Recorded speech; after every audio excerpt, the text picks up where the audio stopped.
प्यारे श्रोताओं, नमस्कार। हमारे कथा कहानी चैनल में आपका स्वागत है। विष्णु जी और माँ लक्ष्मी जी की कृपा आप पर बनी रहे। आज मैं आपको बृहस्पतिवार व्रत कथा सुना रही हूँ। इस दिन केले के पेड़ के पास बैठकर पूजा करनी चाहिए।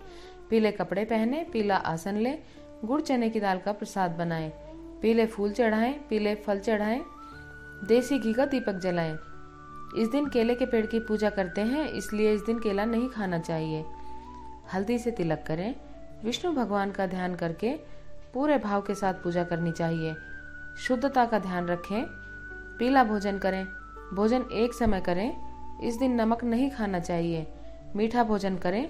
भोजन में चने की दाल या बेसन का प्रयोग जरूर करें।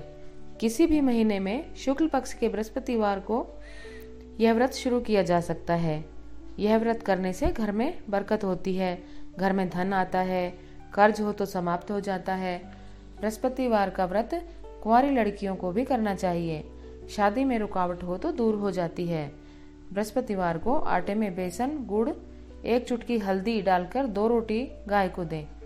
पीली वस्तुओं का दान करें। अथ बृहस्पतिवार व्रत कथा प्रारंभ।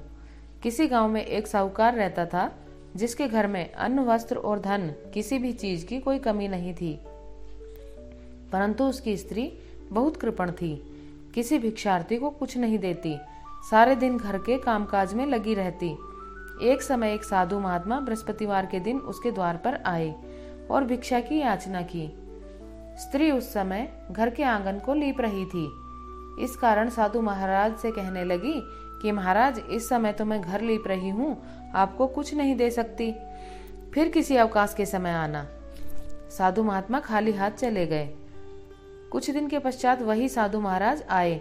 उसी तरह भिक्षा मांगी। साहूकारनी उस समय लड़के को खिला रही थी। कहने लगी, महाराज, मैं क्या करूं, अवकाश नहीं है, इसलिए आपको भिक्षा नहीं दे सकती। तीसरी बार महात्मा आए तो उसने उन्हें उसी तरह से टालना चाहा, परंतु महात्मा जी कहने लगे कि यदि तुमको बिल्कुल ही अवकाश हो जाए तो मुझको भिक्षा दोगी। साहूकारनी कहने लगी कि हाँ महाराज, यदि ऐसा हो जाए तो आपकी बड़ी कृपा होगी। साधु महाराज जी कहने लगे कि अच्छा, मैं एक उपाय बताता हूँ। तुम बृहस्पतिवार को दिन चढ़ने पर उठो और सारे घर में झाड़ू लगाकर कूड़ा एक कोने में जमा करके रख दो। घर में चौका इत्यादि मत लगाओ। फिर स्नान आदि करके घर वालों से कह दो उस दिन सब हजामत अवश्य बनवाएं।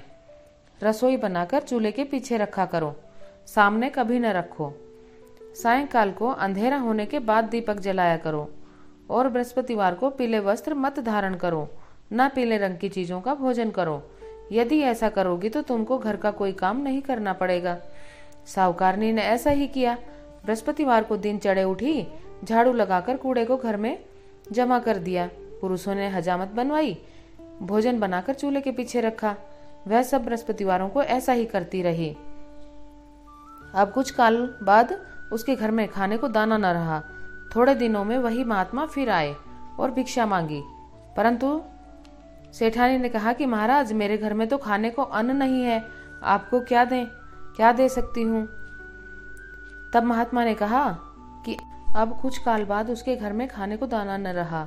थोड़े दिनों में वही महात्मा फिर आए और भिक्षा मांगी, परंतु सेठानी ने कहा कि महाराज, मेरे घर में खाने को अन्न नहीं है, आपको क्या दे सकती हूँ। तब महात्मा ने कहा कि जब तुम्हारे घर में सब कुछ था तब भी तुम कुछ नहीं देती थी, अब पूरा पूरा अवकाश है तब भी कुछ नहीं दे रही हो। तुम क्या चाहती हो वह कहो।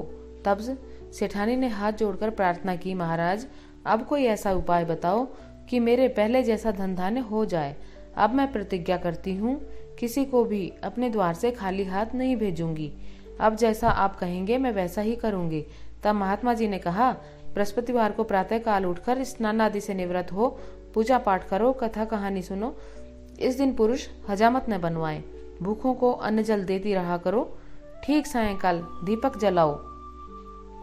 यदि ऐसा करोगी तो तुम्हारी सब मनोकामनाएं भगवान बृहस्पति जी की कृपा से पूर्ण होंगी।